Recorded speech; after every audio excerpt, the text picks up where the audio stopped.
হ্যাঁ বাবুরা, এই সেই কালপিট। এই কালপিটের জন্য একটা ছেলেকে জীবন দিতে হলো। এখানে ক্লেমটা হচ্ছে কি, এই মেয়েটা তারে দেখে পারভেজ নাকি একটু হাসাহাসি করছে। এই হাসাহাসি করাটা হচ্ছে ভুল। পরি পরি পরি কি রে কি রে পরি।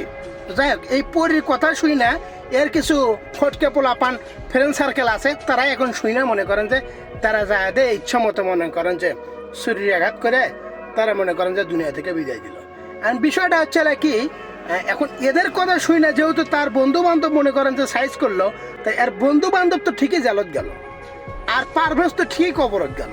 কিন্তু এই দুই রমণী, এই দুই বিশ্ব সুন্দরী, এই দুই ক্রাশ, এই কি কম আর কি কি কওয়া যায়। যাই হোক, এই দুই 12 ভাতারি, তার এরা কেন বাহিরে? এরা বাহিরে কেন?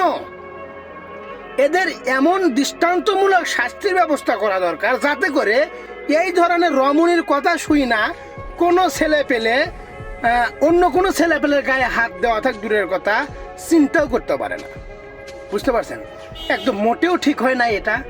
এই যে কি ভাই চেহারা দেখছেন, ঐশ্বরিয়া রায়, প্রিয়াঙ্কা চোপড়া, ও তারপরে আপনার কার কথা কই, আমলা পাউল, আর কার কথা কই, শাবনূর।